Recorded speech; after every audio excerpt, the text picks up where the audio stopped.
A reading from the Holy Gospel according to Luke.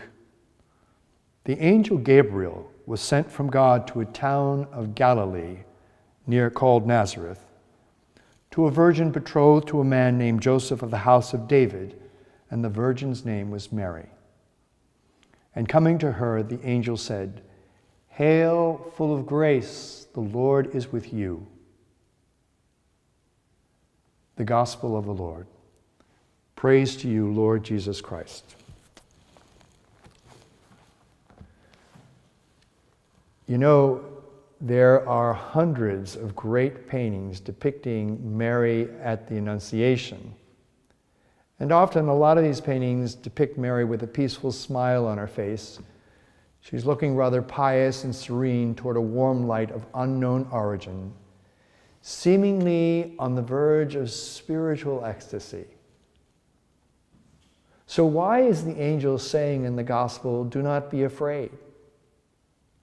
Why doesn't he say, "Enjoy," or add the modern conceit, "You've earned it"?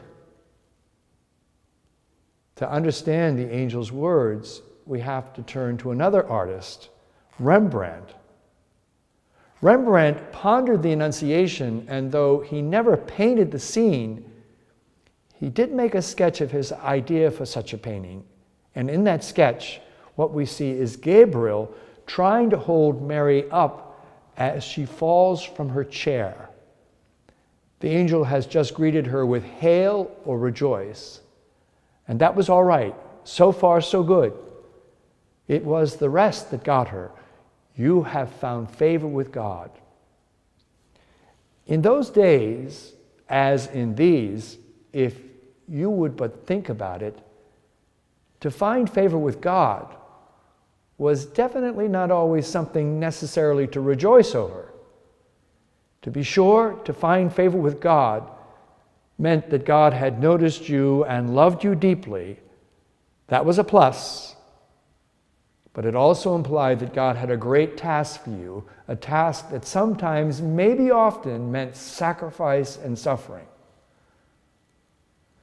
That's why you really didn't want God to notice you any more than a rookie cop wants the top sergeant to notice him for a dangerous mission. I mean, look at the Old Testament. Moses tries to duck God's call by protesting that he wasn't a good leader or speaker. And would Yahweh consider sending his brother Aaron instead and let him off the hook? No deal.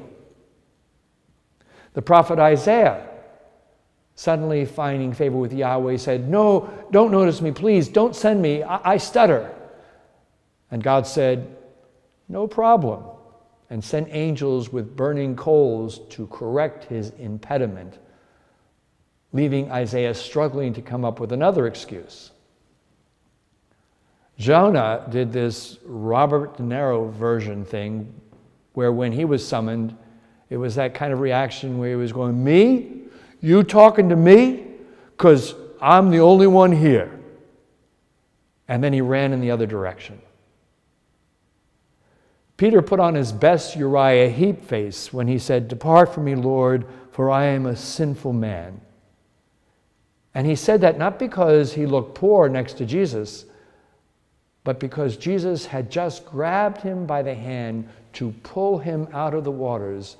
And Peter knew he was saved for some reason, that he too had found special favor, and he was wiggling to get out of it. These Old Testament characters in Peter were all petrified to have found favor with God. That's the stuff that makes you faint, because demands will be made of you. And somehow Mary knew all that. No wonder she swooned and had to be quietly reassured by Gabriel, "Do not be afraid." But she was afraid. And it wasn't long after that her fears were confirmed when old Simeon prophesied that a sword would pierce her heart.